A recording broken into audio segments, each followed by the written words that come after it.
14ই ফেব্রুয়ারি বিশ্ব ভালোবাসা দিবস।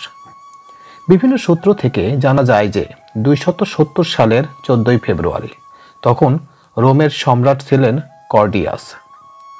সেই সময় ভ্যালেন্টাইন নামে একজন সাধু তরুণ প্রেমিকদের গোপন পরিণয় মন্ত্রে দীক্ষা দিত। এই অপরাধে সম্রাট কর্ডিয়াস সাধু ভ্যালেন্টাইনের শিরচ্ছেদ করেন। তার এই ভ্যালেন্টাইন নাম থেকেই এই দিনটির নামকরণ করা হয় ভ্যালেন্টাইন ডে, যা আজকের বিশ্ব ভালোবাসা দিবস। বাংলাদেশে এই দিবসটি পালন শুরু করা হয় 1999 সাল থেকে। বাংলাদেশে হলদে কিছু মিডিয়া এর আমদানি করত। অপরিণামদর্শী হলদে মিডিয়া কর্মী এর ব্যাপক কভারেজ দেয়।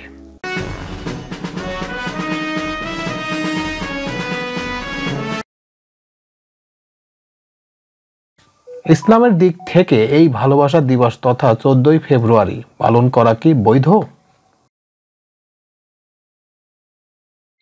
বিশ্বব্যাপী এই দিবসটি ভালোবাসা দিবস হিসেবে উদযাপিত হচ্ছে। এই দিবস এলেই দেখা যায় দেশের বিভিন্ন শিক্ষা প্রতিষ্ঠানের বিভিন্ন স্তরের শিক্ষার্থীরা, বিশেষ করে যুবক যুবতীরা প্রেমের জোয়ারে বেসামাল হয়ে ওঠে। নিজেদের রূপ সৌন্দর্য উজাড় করে প্রদর্শনের জন্য রাস্তায় নেমে আসে। শুধু তাই নয়, অঙ্কন শিল্পীরা উল্কি আকারের জন্য পসরা সাজিয়ে বসে থাকেন রাস্তার পাশে। তাদের সামনে তরুণীরা পিঠ, বাহু আর হস্তদ্বয় মেলে ধরে পছন্দের উল্কিটি এঁকে দেওয়ার জন্য। তারপর রাত পর্যন্ত নীরবে নির্ভীতে প্রেমিক প্রেমিকার খোশ গল্প, অসামাজিকতা, অনৈতিকতা, অশ্লীলতা, বেহায়াপনা, নগ্নতা, সর্বশেষ কখনো কখনো অবৈধ শারীরিক সম্পর্ক ও ধর্ষণ। এটিই হলো বিশ্ব ভালোবাসা দিবসের বাস্তব চিত্র। তাহলে বিশ্ব ভালোবাসা দিবসের মর্যাদা রইল কোথায়? ভালোবাসা শব্দটি পবিত্র। ভালোবাসা এমন এক অনুভূতি যা মানুষের মনের গহীনে প্রবাহমান থাকে। ভালোবাসা সব মাখলুকাতের মাঝে রয়েছে। পরস্পরের মধ্যে প্রীতি স্থাপনের জন্য আল্লাহ প্রতিটি প্রাণীর মধ্যেই ভালোবাসা তৈরি করে দিয়েছেন। ভালোবাসার কারণেই শ্রদ্ধাময়ী মা গর্ভে সন্তান ধারণ করেন। পিতা কঠোর পরিশ্রম করে সন্তানকে গড়ে তোলার চেষ্টা করেন।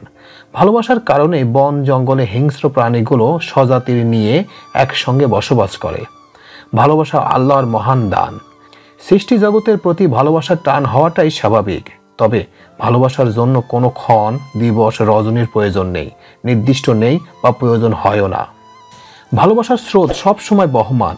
ভালোবাসার মধ্যে যখন দুনিয়াবি কোনো চাওয়া পাওয়া থাকে না, তখন সেই ভালোবাসার মাধ্যমে মানব জীবনের চূড়ান্ত লক্ষ্য অর্থাৎ আল্লাহর সন্তুষ্টি লাভ করা যায়।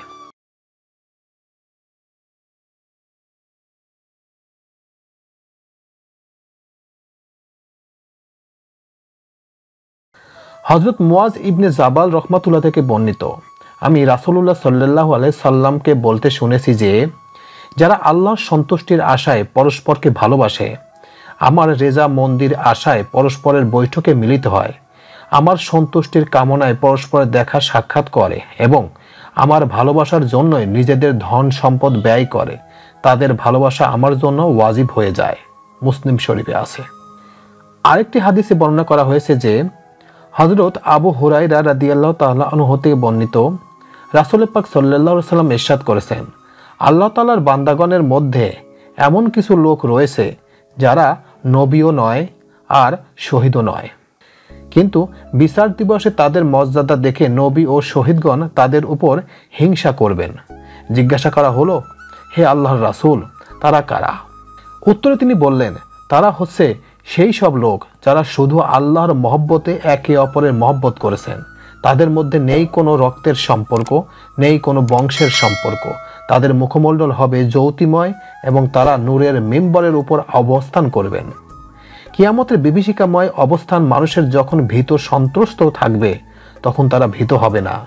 আর মানুষ যখন দুঃখে থাকবে, তখন তাদের কোনো দুঃখ থাকবে না। তিরমিজি শরীফ। ভালোবাসা দিবসের নামে ইসলাম বহির্ভূত নির্লজ্জ দিবসে উদযাপন ইসলাম নিষেধ। বিবাহের আগে তরুণদের পরস্পর দেখা সাক্ষাৎকার, কথাবার্তা, মেলামেশা, প্রেম, ভালোবাসা ইসলাম ধর্মে সম্পূর্ণভাবে হারাম।